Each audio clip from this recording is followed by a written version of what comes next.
स्वागत है आप सभी का tech study ITI YouTube channel पर। रेलवे रिक्रूटमेंट बोर्ड की तरफ से असिस्टेंट लोको पायलट की पोस्ट पे 5,696 पोस्ट पे वैकेंसी आ चुकी है, जिसके कि फॉर्म भरे जाने स्टार्ट हो चुके हैं ऑफिशियल वेबसाइट पे। कैसे इसका फॉर्म फिलअप करना है स्टेप बाय स्टेप देखेंगे। आप मोबाइल फ़ोन से आसानी से फॉर्म भर सकते हैं। तो जो भी कैंडिडेट्स एलिजिबल हैं फॉर्म ज़रूर फिलअप कीजिएगा। फॉर्म भरने की जो लास्ट डेट है वह 19 फरवरी 2024। इससे पहले पहले आप सबको फॉर्म भर देना है। इसके बाद करेक्शन के लिए लिंक ओपन होगा एंड फिर फाइनल इसका आगे का प्रोसेस किया जाएगा। 20 जनवरी से फॉर्म भरे जा रहे हैं। रिक्रूटमेंट नोटिफिकेशन अगर आपने पूरा नहीं देखा तो उसे ज़रूर देख लीजिएगा। एंड यहाँ पे कुछ फॉर्मेट्स दिए गए हैं जिनको आपको डाउनलोड कर लेना है एंड इस फॉर्मेट में अपने सर्टिफिकेट्स बनवा लेने हैं। वैसे तो इन्हें अभी अपलोड नहीं करना है यहाँ पे, बट आपको सर्टिफिकेट्स बनवा लेने हैं, क्योंकि जब आपका DV होगा उस टाइम पे ये डॉक्यूमेंट्स आपके लगेंगे। वैकेंसी की डिटेल नोटिफिकेशन एक बार ज़रूर देख लीजिएगा अप्लाई करने से पहले। ये है डिटेल नोटिफिकेशन का PDF, इसे हम टेलीग्राम पे शेयर कर देंगे। टेलीग्राम चैनल का नाम है टेक स्टडी ITI, तो आप लोग वहाँ पे भी जुड़ सकते हैं, ज़रूर जुड़ जाइएगा। एंड साथ में यूट्यूब पे भी सब्सक्राइब नहीं किया चैनल को सब्सक्राइब कर लीजिएगा, जिससे आपको सभी तरह की इन्फॉर्मेशन व अपडेट मिलती रहे।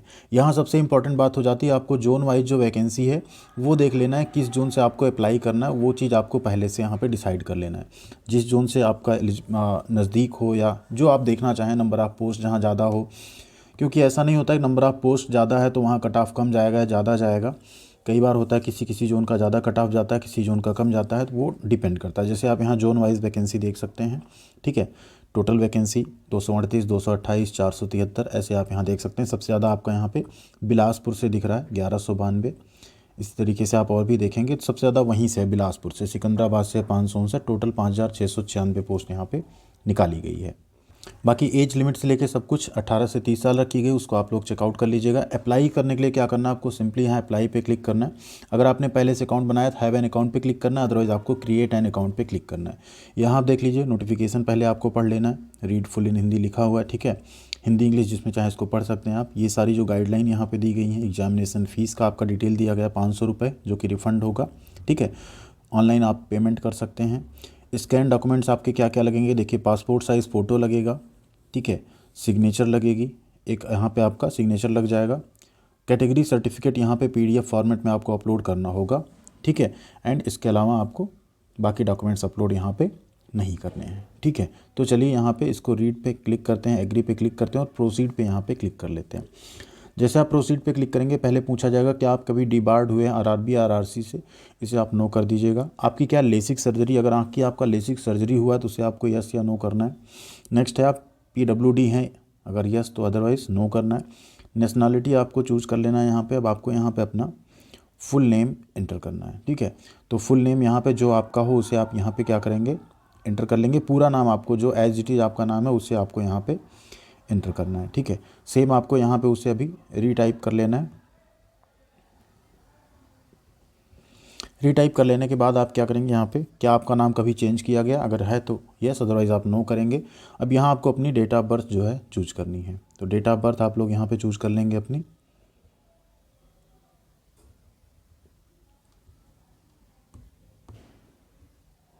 डेट ऑफ बर्थ चूज़ कर लेने के बाद आपको नेक्स्ट आगे बढ़ना है, रीटाइप करना है डेट ऑफ बर्थ को।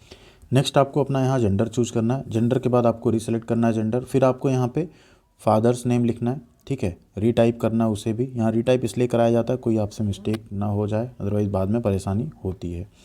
फिर आपको यहाँ पे मदर्स नेम चूज़ करना है। मदर्स नेम एंटर करने के बाद अब आपको यहाँ पे अपना आधार नंबर एंटर करना है और उसको आपको यहाँ पे वेरीफाई करना है। अगर यहाँ आई डू नॉट हैव आधार पे क्लिक करते हैं तो उस केस में आपको यहाँ क्या होगा कि इससे स्मूथ एंट्री हो जा रही है। बट यहाँ अगर आप आई डू नॉट पे मान लीजिए क्लिक करते हैं, I do not have Aadhaar card, तो आपको यहाँ आधार कार्ड नहीं भी देना। आप चाहें तो उसे दे सकते हैं, अदरवाइज आप चाहें तो ना दें। तो आपको यहाँ पे कोई और यहाँ पे अपना वैलिड प्रूफ जो होगा उसे दे के उसका नंबर एंटर करना पड़ेगा। इस चीज़ का ध्यान रखिएगा। जैसे और वैलिड प्रूफ में आप पैन नंबर यहाँ पर दे सकते हैं एंड उसको आपको फिर यहाँ पर एंटर करना पड़ेगा, ठीक है। अब यहाँ आपको अपनी कॉन्टैक्ट डिटेल देनी, जिसमें आपको ईमेल एड्रेस, मोबाइल नंबर देना है। यहाँ पे OTP आएगा, उसे वेरीफाई करना और इस ईमेल आईडी और मोबाइल नंबर को आपको जब तक रिक्रूटमेंट प्रोसेस नहीं हो रहा है, रिजल्ट नहीं आ रहा है, तब तक आपको एटलीस्ट इसको एक्टिव रखना है। तो वहाँ से प्रीव्यू के बाद जैसे आप सबमिट करेंगे आपका अकाउंट यहाँ पे क्रिएट हो जाएगा। अगर आप यहाँ पे प्रॉब्लम फेस कर रहे हैं गूगल क्रोम ब्राउज़र में तो आप चाहे मोजिला फायरफॉक्स भी इंस्टॉल कर सकते हैं। इसमें अगर आपका पॉपअप ब्लॉक रहेगा तो कई बार आपको जो है रजिस्ट्रेशन करने के बाद प्रीव्यू नहीं आएगा, इस वजह से वहाँ पे लिखेगा डिक्लेरेशन बॉक्स आपने क्लिक नहीं किया है। तो उस चीज़ को आप लोग एक बार पॉपअप या को अनब्लॉक कर लीजिएगा, या तो आप मोजिला फायरफॉक्स ब्राउज़र से कर सकते हैं अगर गूगल क्रोम में आपको प्रॉब्लम आ रही उस केस में। अब यहाँ पर स्टार्ट कर लेते हैं लॉगिन करके। जैसे आप यहाँ लॉगिन करेंगे आपके सामने इस तरह से पेज ओपन हो जाएगा, जिसमें यहाँ पे आप देख सकते हैं एग्जामिनेशन का जो मीडियम है 13 रीजनल लैंग्वेजेस में रखा जाएगा। एंड सिर्फ आप एक ऑनलाइन एप्लीकेशन फॉर्म किसी एक आरआरबी से जो है यहाँ पे सबमिट कर सकते हैं। तो आपको ऑनलाइन एप्लीकेशन फॉर्म पे क्लिक करना है। अब यहाँ पे लिख रहा है कि लास्ट मिनट का रश अवॉइड करने के लिए आप लोग जल्द से जल्द यहाँ पे फॉर्म अप्लाई कर लें, उसमें लेट ना करें। यहाँ हम लोग क्या करेंगे, जोन सेलेक्ट करेंगे। अब जहाँ से आपको लग रहा है अप्लाई आपको करना चाहिए, आप वो जोन यहाँ पे सिलेक्ट कर सकते हैं। जैसे हम यहाँ पे सिलेक्ट करने वाले हैं प्रयागराज, ठीक है। इसी तरीके से अब यहाँ देखिए आ गया एनआर और एनसीआर दो आ जाएगा प्रयागराज में। अब आप एनआर से करना चाहते हैं एनसीआर से, उसको आप सेलेक्ट करेंगे। नेक्स्ट यहाँ पे आप क्लिक करेंगे कि इसमें हम यहाँ पे रेलवे में अगर सेलेक्ट होते हैं तो अपॉइंट होंगे, वहाँ पे हम नौकरी करेंगे। इसके आगे आप नेक्स्ट पे क्लिक कर देंगे। जैसे आप नेक्स्ट पे क्लिक करेंगे, अकाउंट आपने आधार से अपना वेरीफाई कर ही लिया। अब इसके नीचे आपको अपनी बाकी जो पर्सनल डिटेल हैं उन्हें फिल करनी पड़ेंगी। अब यहाँ पे हम लोग चूज़ कर लेते हैं मैरिटल स्टेटस। इसके बाद है आपका रिलीजन, आपको चूज़ करना है। रिलीजन के बाद आपको यहाँ पे लैंग्वेज आप एग्जामिनेशन की क्या रखना चाहते हैं, हिंदी या इंग्लिश, वो आप यहाँ पे चूज़ कर सकते हैं। वो चूज़ करने के बाद आपको यहाँ पे आइडेंटिफिकेशन मार्क्स, अगर आपके जैसे चीक पे, फोरहेड पे कोई कट के निशान हो या तिल हो, तो उसे आप यहाँ पे लिख सकते हैं, ठीक है। तो उस चीज़ को आप लोग यहाँ पे ज़रूर मेंशन कर दीजिएगा। ये मेंशन कर लेने के बाद यहाँ आपको कम्युनिटी चूज़ करनी है। हम यहाँ पे सैंपल के तौर पे फॉर्म भर रहे हैं, इसलिए हम यहाँ पे रिजर्व कम्युनिटी चूज़ करेंगे, जिससे कि आगे पता चल सके कि आपको जो डॉक्यूमेंट अपलोड करना है वो कैसा अपलोड करना है, पीडीएफ, इमेजेस किस टाइप का, वो सारी चीज़ें। तो ये चीज़ क्लियर कर लेते हैं यहाँ पे। ये करने के बाद जैसे आप यहाँ पे ओबीसी नॉन क्रीमी लेयर को यस करेंगे, आपको अपना सर्टिफिकेट नंबर, इसीलिए हमने इसको किया था, यहाँ आपको अपना सर्टिफिकेट नंबर, इशूइंग अथॉरिटी और डेट, किस डेट पे इशू हुआ वो आपको यहाँ पे मेंशन करना पड़ेगा। इशूइंग अथॉरिटी आप यहाँ चूज़ कर लेंगे। इशूइंग का आपका जो स्टेट है वो आप यहाँ पे चूज़ कर लेंगे, किस स्टेट से आप हैं, और डेट आप यहाँ पे मेंशन कर देंगे किस डेट पे वो आपका इशू हुआ है। ये मेंशन करने के बाद अब आपको यहाँ पे अपना पोस्टल जो एड्रेस है परमानेंट एंड ये दोनों आपको देना। अगर परमानेंट एड्रेस जो आपका है वो सेम है प्रेजेंट एड्रेस का, तो आप इस पर टिक कर सकते हैं और आगे सेव पे क्लिक कर देंगे। सेव पर क्लिक करने के बाद आपको यहाँ नेक्स्ट पे क्लिक कर देना है। अब कुछ अदर डिटेल्स आपको मेंशन करनी, जैसे आप एक्स सर्विसमैन हैं या नहीं, यस या नो करना है आपका। क्या आप ईबीसी में आते हैं, इकोनॉमिकली वीकर सेक्शन में भी आते हैं, उसको भी आप यहाँ पे यस या नो कर सकते हैं। अगर आप सर्विंग यहाँ पे एम्प्लॉई हैं, रेलवे एप्लीकेंट हैं, डिटेल आप सर्विंग, तो उसको भी आप यहाँ पे यस या नो कर सकते हैं। नेक्स्ट है आपका करंट एम्प्लॉयमेंट डिटेल, क्या आप कहीं काम करते हैं या नहीं, तो इसको आप चाहें तो नॉट अप्लीकेबल, या कहीं काम कर रहे हैं तो उसको आपको मेंशन करना है। क्या आपने अप्रेंटिसशिप की है, यस या नो आप यहाँ भी कर सकते हैं, अगर आपने रेलवे से अप्रेंटिस की है उस केस में। अब यहाँ आपको बैंक डिटेल अपनी मेंशन करनी, जिसमें आप अपना रिफ़ंड चाहते हैं, जो पैसा आपका वापस आएगा सीबीटी स्टेज 1 में सम्मिलित होने के बाद, वो आप यहाँ पे अपना बैंक डिटेल आईएफएससी नंबर के साथ इंटर करके सेव करके फिर नेक्स्ट पे क्लिक करेंगे। वो करने के बाद अब आपको यहाँ देखेंगे नीचे अगला आएगा आपका एजुकेशनल क्वालिफिकेशन। इसमें आपको देखिए एजुकेशनल क्वालिफिकेशन या तो आपने 10th प्लस ITI की हो इन ट्रेड से, या आपने 10th प्लस अप्रेंटिस की हो सेम ट्रेड से, या फिर आपने यहाँ पे डिप्लोमा या डिग्री किया हो मैकेनिकल, या जो ब्रांचेस दी गई मैकेनिकल, इलेक्ट्रॉनिक्स, तब आप ये फॉर्म भर सकते हैं। सेम डिग्री, डिप्लोमा दोनों एलिजिबल हैं और ITI भी यहाँ पे एलिजिबल हैं।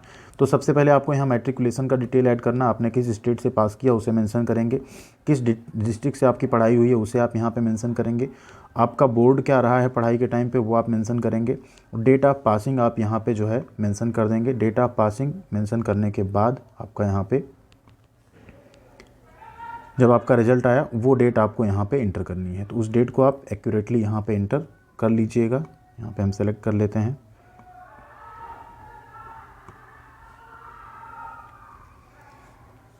रोल नंबर आपको यहाँ पे देना है, हम सैंपल के तौर पे इंटर कर रहे हैं, आप लोग अपना सही रोल नंबर यहाँ पे इंटर कीजिएगा। ये करने के बाद आपको ऐड पे क्लिक करना है, ठीक है। जैसे आपकी एजुकेशन यहाँ देखिए ऐड हो गई। अब आपको अगली क्वालिफिकेशन यहाँ ऐड करनी। आपने ITI किया, अप्रेंटिस किया, डिप्लोमा या डिग्री, उसको आप सेलेक्ट करेंगे। जैसे ITI है तो यहाँ पे ITI सेलेक्ट करने के बाद आपको अपना ट्रेड चूज़ करना है। ट्रेड चूज़ करने के बाद आपने किस स्टेट से ITI किया वो चूज़ करना है, किस डिस्ट्रिक्ट से आपने ITI किया वो आपको यहाँ चूज़ करना है, आपके ITI का नाम क्या था वो आपको यहाँ पे चूज़ कर लेना है। पासिंग डेट आपको यहाँ पे मेंशन कर देनी है, ठीक है। तो पास आप जब ITI पास किए हों तब का आप यहाँ डेट जो है मेंशन कर देंगे। वो मेंशन करने के बाद सर्टिफिकेट जो इशू हुआ है NCVT या SCVT है, और सर्टिफिकेट का टाइप क्या है, NTC है या STC है। NCVT है तो NTC होगा, SCVT है तो STC होगा। इसे भी आपको ऐड कर देना है। अब ये ऐड हो गई। अब आपको नेक्स्ट पे क्लिक करना है। जैसे आप नेक्स्ट पे क्लिक करेंगे, यहाँ अब आपको अपनी प्रोफाइल फ़ोटो अपलोड करनी है। इस साइज़ में फ़ोटो अगर आप नहीं एडिट कर पा रहे हैं तो एक वीडियो मिल जाएगा डिस्क्रिप्शन में, देख लीजिएगा फ़ोटो सिग्नेचर कैसे रिसाइज करें, उससे आप आसानी से किसी भी फ़ोटो को रिसाइज कर सकते हैं। फ़ोटो अपलोड कर लेना है, फिर यहाँ पे सिग्नेचर अपलोड करना है, उसके बाद आपको यहाँ पे अपलोड एंड सेव पे क्लिक करना है। फ़ोटो यहाँ अपलोड हो गया। अब आप फिर से यहाँ नेक्स्ट पे क्लिक करेंगे। जैसे आप यहाँ नेक्स्ट पे क्लिक करेंगे, यहाँ अब आपको प्रेफरेंस देना है। अब यहाँ आपको प्रेफरेंस चूज़ कर लेना है, जो आपका पार्ट बी आप CBT 2 होगा उसमें फिटर यहाँ चूज़ कर लेते हैं। जैसे आप जब बीटेक से रहेंगे आपको भी यहाँ पे ट्रेड चूज़ करना पड़ेगा। मैकेनिकल से आप हैं तो आप कई सारे मल्टीपल ट्रेड यहाँ पे चूज़ कर सकते हैं, मतलब एक कोई आपको चूज़ करना होगा। ठीक, अगर आपको अभी भी RRB जोन अपना चेंज करना है तो आप चेंज कर सकते हैं। अदरवाइज़ अब आपको क्या करना है, यहाँ पे क्लिक कर देना जो I have exercise and check my order and post preference, इस पर क्लिक करना है। फिर आपको डिक्लेयर करना है, दोनों डिक्लेरेशन पे आपको क्लिक करना है। यहाँ प्लेस में आप जहाँ से बिलोंग करते हो उस प्लेस को आप अपनी डिस्ट्रिक्ट का नाम यहाँ पे लिख देंगे और यहाँ आपका सिग्नेचर आ जाएगा। अभी प्रीव्यू में नहीं शो हो रहा है। अब यहाँ आप प्रीव्यू एप्लीकेशन पे क्लिक कर सकते हैं। इस तरह से प्रीव्यू आपके सामने एप्लीकेशन का ओपन हो जाएगा। इसको आपको एक बार जस्ट चेकआउट कर लेना है। आपको लगता है अगर सब कुछ यहाँ पे सही है, इस पर आपको क्लिक करना है और सबमिट पे क्लिक कर देना है। जैसे आप सबमिट पे क्लिक करेंगे, यहाँ आएगा कोई करेक्शन अब आपको अगर करना है तो आप नहीं कर पाएंगे, इसलिए सबमिट आप कर सकते हैं। यहाँ चेक करके पूरा ज़रूर एक बार चेकआउट कर लीजिएगा। जब आप यहाँ पे फॉर्म सबमिट कर देंगे, अब आपका यहाँ पे फ़ीस का डिटेल आ जाएगा। ये फ़ीस आपको पे करनी होगी। फ़ीस को पे करने के लिए सिंपली आप यहाँ पे नाउ पे क्लिक करेंगे। पे नाउ पे जैसे आप क्लिक करते हैं, आपके सामने यहाँ कई सारे ऑप्शंस आ जाएंगे जिनसे आपको फ़ीस पे करना है यहाँ पे। ठीक है, तो वो देख लीजिए। आप जिससे चाहें credit card, debit card, UPI, net banking, उन सब से यहाँ पे अपना पेमेंट जो है कर सकते हैं। ठीक है, कई सारे ऑप्शंस आपको मिल रहे हैं। UPI का भी ऑप्शन है, तो जो आपको सूटेबल लगे उससे आप यहाँ पे पेमेंट कर लीजिएगा। पेमेंट करने के बाद एप्लीकेशन फॉर्म का प्रिंट आउट सेव करके रख लेना है एंड आपका फॉर्म यहाँ पे सबमिट हो चुका है। आपने फॉर्म भर दिया है और इसके बाद आपको अपनी तैयारी में लग जाना है। जैसे आपका पेमेंट हो जाता है तो आपका जो रजिस्ट्रेशन नंबर यहाँ आप देखेंगे, यहाँ भी पेमेंट प्रोसेसिंग लिख रहा है। पेमेंट अगर ऐसा आपका लिखता है तो आप जब आपका पेमेंट हो जाए उसको वेरीफाई भी कर सकते हैं, या अगर पेमेंट आपका कंफर्म हो जाएगा तो आप यहाँ पे अपना एप्लीकेशन फॉर्म जो है इसकी पेमेंट की रिसीट डाउनलोड कर सकते हैं। इसके साथ साथ अपना एप्लीकेशन फॉर्म भी डाउनलोड कर सकते हैं। तो सिंपल तरीके से आप अपने मोबाइल फ़ोन से फॉर्म भर सकते हैं। कोई भी अगर आपको डिफ़िकल्टी आ रही तो कमेंट करके एक बार ज़रूर बताइएगा, हम वहाँ भी आपकी हेल्प करने की कोशिश करेंगे। Thank you very much. ख्याल रखिएगा अपना। मिलते हैं अगली अपडेट के साथ अगले वीडियो में। Thank you.